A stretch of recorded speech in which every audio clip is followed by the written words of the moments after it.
Determinado si IPMR Rodolfo Mande nga iduso sa konseho ang balaudnon alang sa Culinary Heritage sa tribong Bagobo-Klata sa Davao City. Matud ni Mande, bintaha kini alang sa tribu kung mahimong balaod aron mas mailhan pa ang ilang ginapasigarbo nga mga pagkaon ingon man mapakita kung unsang ilang kultura ug tradisyon. Ang Culinary Heritage sa Bagobo-Klata ang napili ni Mande nga unang ipromote sa syudad kay sumala niya ligon na ang tribu nga andam na nga magpakita sa iyang naandan nga niluto sama sa pagluto og lulot o ang mga putahe nga giluto sa kawayan.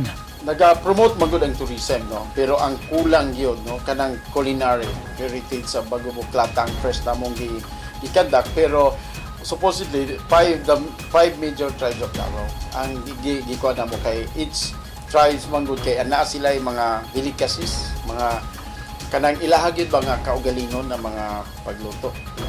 Kanya amo nang gi-feature una ang Bagobo-Klata tungod kay sila ang mga IP nga lowlanders na sila sa baba. Kay tan-awon gyud nato kung naa pa ba ng kultura, naa pa ba ng mga karaang mga pagluto nila, kung ma-share pa ba nila, ma-serve pa ba nila kung naay mga langyaw, no? Apil sa gustong ipasundayag sa IPMR ang mga pagkaon sa tribong Matigsalog, Ata, Ovo, Manobo ug Manobo Tagabawa. Laraw niini nga makamugna og kaugalingong kan-anan nga iyagyud sa tribu aron ilang mapasundayag ang ilang klase-klaseng nilutuan sa mga pagkaon ngadto sa mga bisita ug turista sa syudad. Every kadayawan lang or aron ng Davao siya naay patilaw o patikim sa tanang mga turista, free, no, for free. Pero kay we're planning, no, as a part of Indigenous people's leaders, so we're planning to have a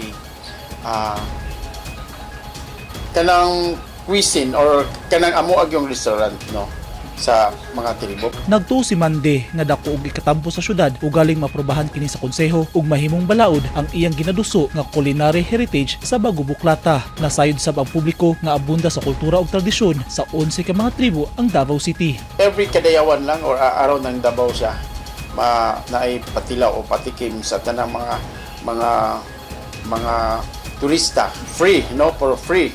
Pero kay we're planning, no, as a part of Indigenous people's leaders, so we're planning to have a